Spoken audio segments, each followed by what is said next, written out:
মুহূর্তে খবরটা পেয়েছি, তো ফলে বিস্তারিত জানি না। এখন জাহাঙ্গীর খান ফলতায় সরে দাঁড়াচ্ছেন, তো এখন সেই যে সরে দাঁড়ানো, তো ওখানে কোনো ভয়ের পরিবেশ তৈরি করে দিয়েছিল কিনা বিজেপি, ইলেকশন কমিশন, বিভিন্ন এজেন্সি দিয়ে। আবার প্রশ্ন হচ্ছে, যদি ভয়ই পরিবেশই হবে তাহলে পুষ্পা সে তো ঝুঁকেগা নেই, পুষ্পা ভয় পাবে কেন? তাহলে ভয়ের পরিবেশ তৈরি করেছিল কিনা একটা প্রশ্ন। আর যদি ভয়ের পরিবেশ হয়ে থাকে তাহলে পুষ্পা কেন ভয় পেল সেটা আর একটা প্রশ্ন। আমরা এই বিষয়ে এই মুহূর্তে আমরা এটা বিশ্লেষণ করছি, সব খবর নিচ্ছি বলতে পারবো না। তবে এটা ডায়মন্ড হারবার মডেল এরিয়ার অন্তর্গত, ফলে এখানে অভিষেক বন্দ্যোপাধ্যায়, তিনি মাননীয় সাংসদ, বিপুল ভোটে ওখানে জিতেছিলেন।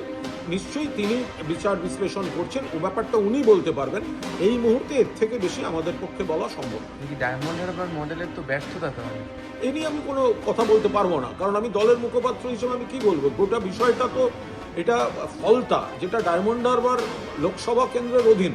লোকসভার আবার ওখানে আমাদের লোকসভার দলনেতা এবং সর্বভারতীয় তৃণমূল কংগ্রেসের সর্বভারতীয় সাধারণ সম্পাদক অভিষেক বন্দ্যোপাধ্যায়ের জায়গা। ফলে উনি গোটা বিষয়টা চুলচেরা বিশ্লেষণ করে উনি বলতে পারবেন। তার আগে আমাদের পক্ষে বলা সম্ভব না। আমরা তৃণমূল কংগ্রেসের সৈনিক, মমতা বন্দ্যোপাধ্যায়ের নেতৃত্বে তৃণমূলে আসি, তৃণমূলে থাকছি, কিন্তু এখন হঠাৎ এই ভয়ের মহলের জন্য একেবারে ফলতা, যেটা প্রার্থী হাঁটাচলা করলে সেখানে বস বস বস বলে সব ভিডিও আসতো, সেই প্রার্থী হঠাৎ ভয় পেয়ে গেল কেন?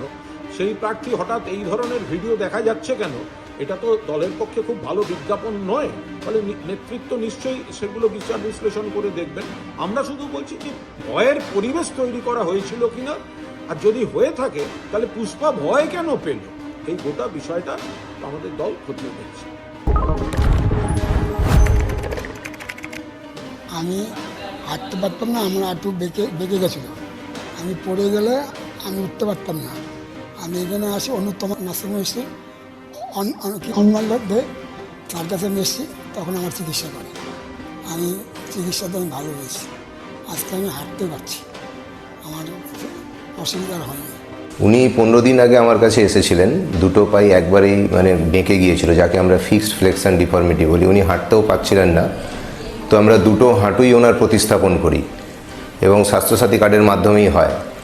তো এর পরবর্তীকালে উনি আজকেই হাঁটা শুরু করলেন এবং দুটো হাঁটুই সোজা হয়ে গেছে, তো উনি স্বাভাবিকভাবেই হাঁটতে পারছেন।